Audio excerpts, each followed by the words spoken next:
Avec Louis-Philippe ce matin, on parle de ce grand retour de la Dodge Charger qui risque de faire plaisir aux amateurs de voitures.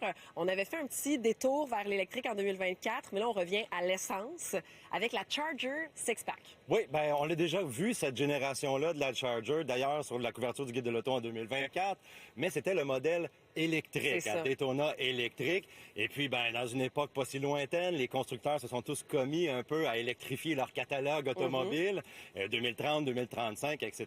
Et bien là, maintenant, le climat a changé. La Dodge Charger électrique a été un flop, là, on peut le dire, côté vente. Pas parce que le véhicule n'était pas performant, on n'avait pas d'habileté technique.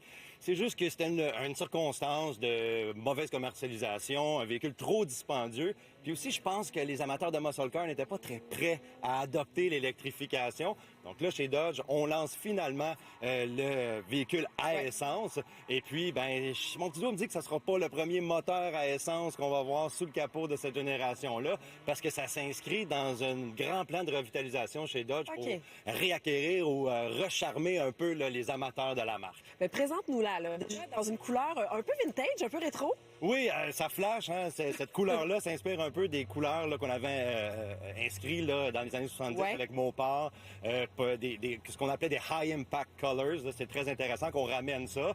Le véhicule, il est gros, hein, il est large, il est long. Là, la longueur, on pense que c'est quasiment une longueur d'une mini-fourgonnette. Oui, il est imposant. C'est très imposant. Qu'est-ce qui nous intéresse? C'est sous le capot, évidemment. On a le moteur Hurricane, 6 cylindres en ligne, 3 litres, 2 turbocompresseurs. Ça développe 550 chevaux. On a une transmission en 8 vitesses automatique qui délivre la puissance aux 4 roues. Donc, c'est pas un véhicule, le meilleur véhicule d'hiver, mais on peut quand même rouler en hiver avec ce véhicule-là. Et pour les nostalgiques de la Charger, on peut désactiver, on peut découpler les roues motrices avant pour avoir seulement la propulsion. Donc, ça, c'est assez intéressant. À l'intérieur, on a un intérieur quand même assez confortable. C'est large, c'est grand, hein, ça se transpose à l'intérieur, cette largeur.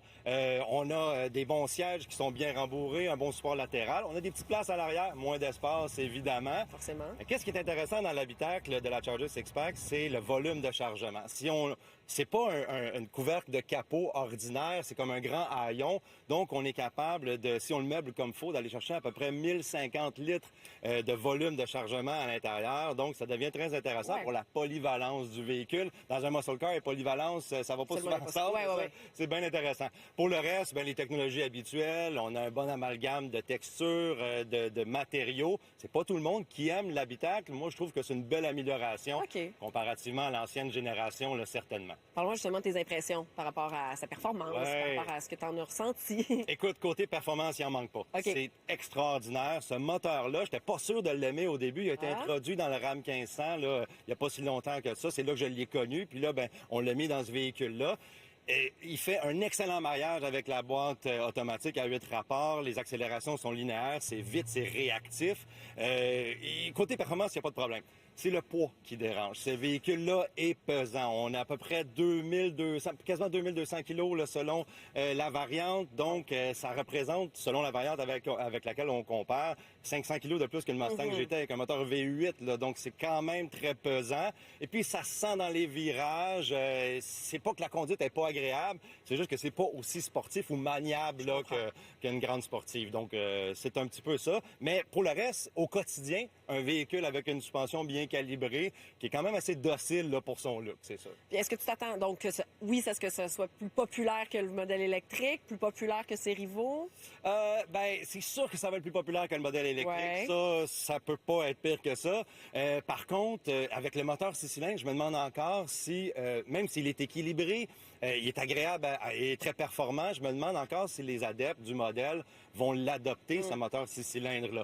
Évidemment, aux États-Unis, en ce moment, les réglementations environnementales sont un petit peu relâchées. On peut faire un peu qu'est-ce qu'on veut. Alors là, la semaine dernière, on a introduit la Super Bee, qui est un modèle un petit peu plus performant que celui-là, avec le même moteur.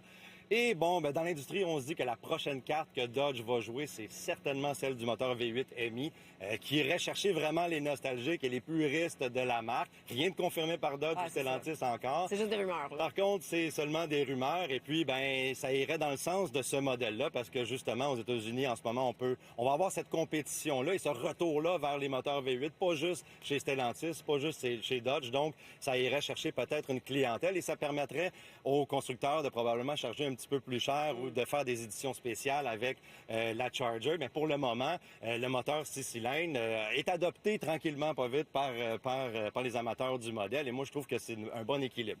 J'ai amené cet exemplaire-là spécifique parce qu'on a dévoilé la page couverture du Guide de l'auto la semaine dernière. Ouais. C'est la Toyota GR-GT qui est sur la page couverture. Par contre, dans le livre, on a fait une comparaison entre cet exemplaire-là spécifique et la Mustang GT avec le moteur V8, évidemment. Oui. Donc, ceux qui vont se procurer le livre dans les prochaines semaines vont pouvoir voir un peu comment on a comparé ces véhicules-là nez à nez. Dans le détail. Dans le détail, ouais. etc.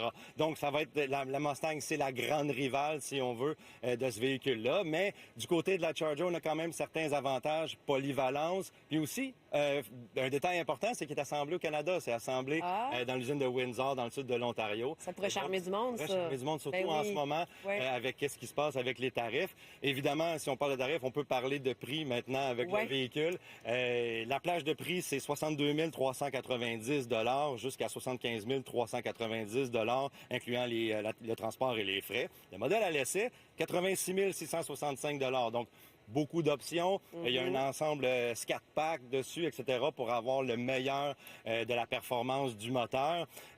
Au paiement financement, là, on parle de 1 791 par mois, taxes incluses, sur 60 mois, à un taux d'intérêt de 2,99 % À la location, 1 361 par mois, taxes incluses, 48 mois, à 2,99 % si on fait 20 000 km par année. OK, bon, c'est ça. Moi, mettons, je conduis une petite économique, là, c'est sûr que c'est des prix qui saisissent, mais en même temps, il y aura certainement un public pour... je suis sûre que juste le look a charmé du monde un matin. Oui, oui. La proposition est un petit peu plus intéressante que Ouais. le véhicule électrique qu'on le comparait. Là, par exemple, la Daytona EV, là, c'était un véhicule qui était très dispendieux. On a mal commercialisé ce véhicule. On a essayé quelque chose. On a essayé quelque chose. Là, c'est un peu à l'arrêt. Peut-être que ça va reprendre, mais essentiellement, celui-là va probablement être un petit peu plus intéressant pour les amateurs de muscle car. Mais merci beaucoup, Louis-Philippe. C'est ça, Bruna.